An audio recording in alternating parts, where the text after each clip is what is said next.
ஜல்லிக்கட்டு படத்தோட அதுக்கான போனஸையும் சேர்த்து உங்க அக்கவுண்ட்ல தங்கமாவே கிரெடிட் பண்ணிடுவோம்.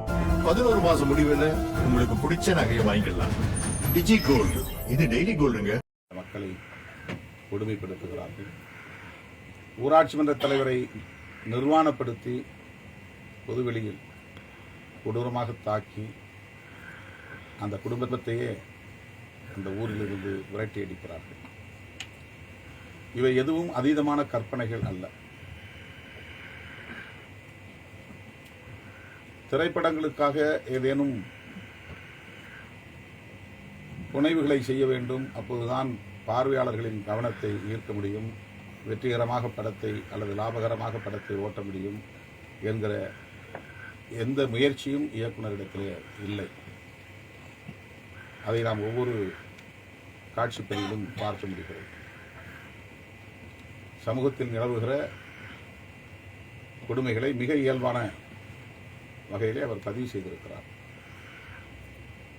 படத்தை பார்த்து கொண்டிருக்கிற போதே நமக்கு கடுமையான மன உளைச்சலை தருகிறது. எந்த இடத்திலே அவன் தலை நிமிர்வான், எழுந்து வெகுண்டெழுவான், திருப்பி அடிப்பான் என்ற எதிர்பார்ப்பை படம் பார்வையாளர்களுக்கு உருவாக்குகிறது. ஒரே சமூகத்திற்குள்ளே இன்னொரு அடிமையை தேடுவோம் என்று அம்பேத்குமாருக்கு பெரியப்பா உறவில் இருக்கிற மாரிமுத்துவை தேர்ந்தெடுக்கிறார்கள். அவனை வேட்புமனு தாக்கல் செய்வதற்கு முன்பாகவே பதவியை ராஜினாமா செய்ய சொல்லி எழுதி கையொப்பம் வாங்குகிறார்கள்.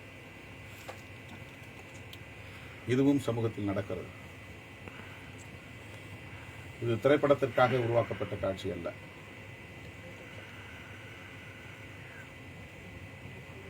ஆனால் மாரிமுத்துவும் அந்த இடத்திலே துணிந்து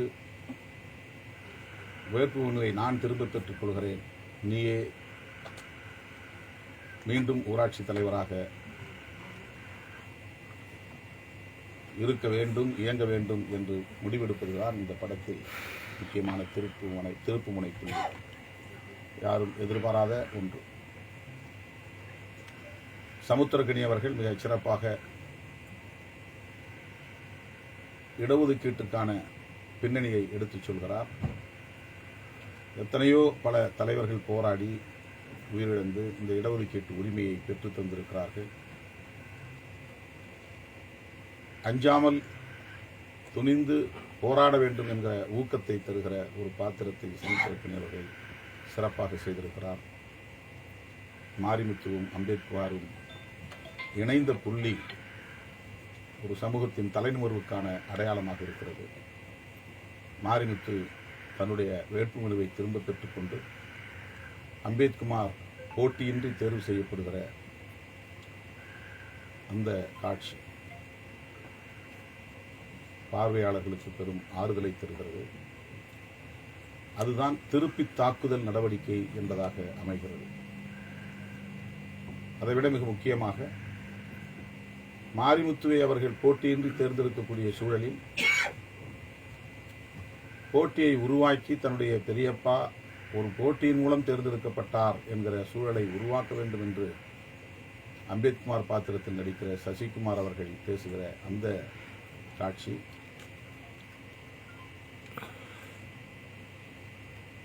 இவ்வாறு ஒடுக்கப்பட்டு கிடக்கிற சமூகத்தினருக்கு ஒரு பெரிய பாடம். அஞ்சி ஒடுங்கி கிடக்கிறவர்களுக்கு துணிவூட்டுகிற ஒரு காட்சி அது. எங்கள் குடும்பத்தில் உள்ள 3 ஓட்டுகள் மட்டும்தான் எனக்கு கிடைக்கும், ஆனால் அதை பற்றி நான் கவலைப்படவில்லை. எனது பெரியப்பா அவர்கள் எனது போட்டியின் மூலம் அவர் மக்களால் தேர்ந்தெடுக்கப்பட்ட ஒரு தலைவராக,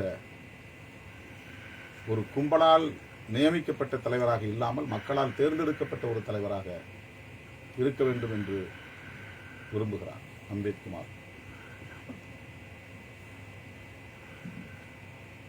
சமுத்திரக்கனி அவர்கள் பிடிஓவாக அவர் பேசுகிற அந்த காட்சி போட்டியிடுவதுதான் உண்மையான ஜனநாயகம். ஆகவே நீங்கள் போட்டியிடுவது வரவேற்க தகுந்தது என்று பாடம் எடுக்கிறார். இதுவெல்லாம் வெறும் திரைப்படங்களுக்கான காட்சியாக இல்லாமல் ஒரு சமூகத்திற்கான ஒரு சோஷியல் எஜுகேஷன்.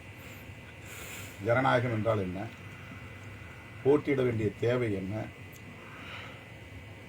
யார் ஒருவராலும் நியமிக்கக்கூடிய ஒருவராக அதிகாரத்தில் அமரக்கூடாது, சுதந்திரமாக செயல்பட முடியாது என்கிற ஒரு பாடத்தை வகுப்பை இயக்குனர் இரா. சரவணன் அவர்கள் அனைவருக்கும் எடுக்கிறார், வகுப்பு எடுக்கிறார். சட்டமும் இங்கே நடைமுறையில் இல்லை, ஜனநாயகமும் இங்கே கேலிக்கூத்தாக இருக்கிறது. 3/4 நூற்றாண்டை கடந்த நிலையிலும் குடியரசாகி இருக்கிற இந்த தேசத்தில் அரசமைப்பு சட்டம் நடைமுறையில் இல்லை. சனாதன தர்மம் தான் இன்னும் நடைமுறையில் இருக்கிறது. கிராமப்புறங்களில், உள்ளாட்சி அமைப்புகளில் முழுமையாக சனாதன தர்மம் தான் கோலோச்சுகிறது. அரசமைப்பு சட்டத்தை நடைமுறைப்படுத்துவதற்கு அதிகார வர்க்கமும் போராட வேண்டும், அதில் துணிவாக இருக்க வேண்டும் என்று சொல்லுகிற கதாபாத்திரமாக சமுத்திரக்கனி அவர்களின் கதாபாத்திரம் அமைகிறது. படம் தொடக்கத்திலேயே இந்த தொகுதி பொது தொகுதியாக இருந்தது, இப்போது தனி தொகுதி ஆகிவிட்டது என்று ஒரு மாவட்ட செயலாளர் சொல்லுகிற போது, இனி யார் நினைத்தாலும், மந்திரியை நினைத்தாலும் இதை மாற்ற முடியாது என்று சொல்லுவார். இதை சொல்லுவதற்கு அன்றைக்கு மேலவளவிலே ஒருவரும் இல்லை, அதிகாரிகளும் இல்லை, சமூக தலைவர்களும் இல்லை. தனித்தொகுதியை நாங்கள் போராட்டத்தின் மூலம் பொது தொகுதியாக மாற்றிவிடுவோம் என்று போராடத் தொடங்கி அது படுகொலையிலே போய் முடிந்தது. இயக்குனர் சரவணன் அவர்கள் படத்தின் தொடக்கத்திலேயே அதை சொல்லுகிறார். அரசமைப்பு சட்டத்தின்படி அல்லது உள்ளாட்சி பஞ்சாயத்து ராஜ் சட்டத்தின்படி அதிகாரத்தை பரவலாக்குவது என்கிற அடிப்படையில் தனித்தொகுதிகள் வரையறுக்கப்பட்டன. அந்த தனித்தொகுதிகளில் ஒடுக்கப்பட்டவர்கள் தான், தலித்துகள் தான் போட்டியிட முடியும், இதை யாராலும் மாற்ற முடியாது. இதை சொல்லுவதற்கு இன்றைக்கு மேல அளவிலே யாரும் இல்லை. இந்த படம் அதை சொல்லுகிறது. அப்படி மாற்ற முடியாது என்ற பிறகுதான் தனக்கான கொத்தடிமை ஒருவனை தேர்ந்தெடுக்க வேண்டும் என்று தேர்வு செய்கிறார்கள். அதில் நந்தன் என்கிற ஒரு பாத்திரம், அவன் தான் முதலில் இந்த உரிமையை எழுப்புகிறான். பொது தொகுதியாக இருந்தாலும் கூட எங்கள் பெயரும் எழுதுங்கள், நாங்களும் போட்டியிட வேண்டும் என்ற ஒரு குரல்.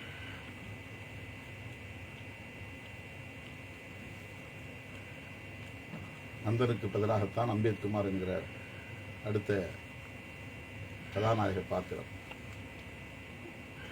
நந்தன் காலத்திலிருந்து இந்த கொடூரம் இன்னும் தொடர்கிறது. வரலாற்று ஆய்வாளர்கள் நந்தன் ஒரு மாமன்னன் என்று ஆய்வுகளின்படி உறுதிப்படுத்தி இருக்கிறார்கள். ஆனால் பெரிய புராணம்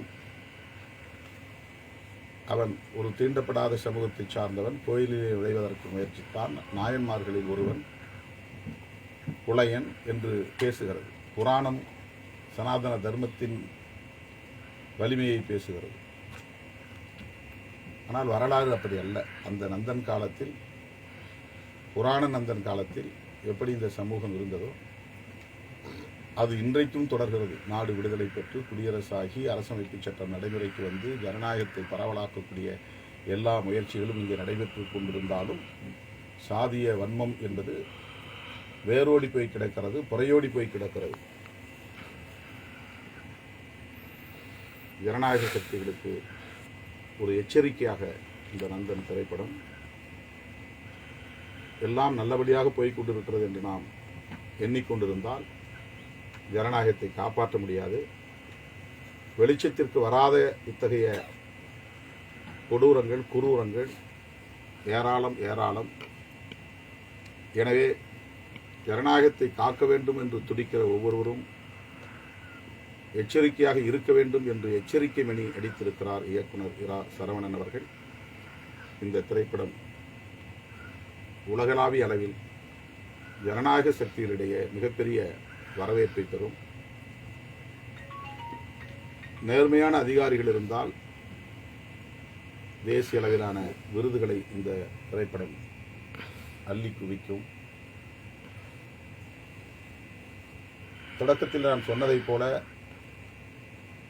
வணிக நோக்கில் இந்த படம் இல்லை. வெற்றி பெற வேண்டும் என்பதற்கான புனைவுகள் இந்த படத்தில் எதுவும் இல்லை. சமூகத்தில் நிலவும் உண்மை நிலைகளை உள்ளது உள்ளபடியே படமாக்கியிருக்கிறார். அதில் நடித்திருக்கிற நடிகர் சசிகுமார் அவர்களாக இருந்தாலும், பாலாஜி சக்திவேல் அவர்களாக இருந்தாலும், புதுமுகமாக இருக்கிற சுருதி பெரியசாமி அவர்களாக இருந்தாலும் மிகச்சிறப்பாக தங்கள் பாத்திரங்களை கையாண்டிருக்கிறார்கள். இயக்குனர் சரவணன் அவர்களுக்கு எனது பாராட்டுகள். சமுத்திரக்கனி அவர்கள், சசிகுமார் அவர்கள், பாலாஜி சக்திவேல் அவர்கள் ஆகிய அனைவருக்கும் என்னுடைய பாராட்டுகள். ஜனநாயகத்தை கேலிக்கூத்தாக்குவது தடுத்து நிறுத்தப்பட வேண்டும் என்கிற பொறுப்புணர்வோடு நந்தன் திரைப்படம் வெளிவந்திருக்கிறது. நந்தன் வெல்வால், ஜனநாயகம் வெல்லும்.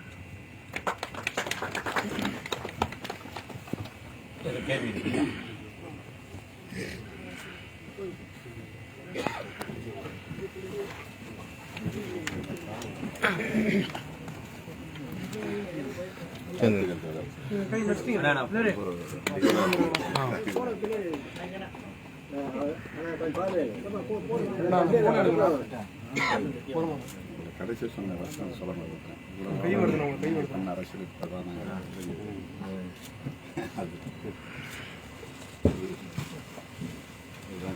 படத்துடைய ரொம்ப முக்கியமான ஒரு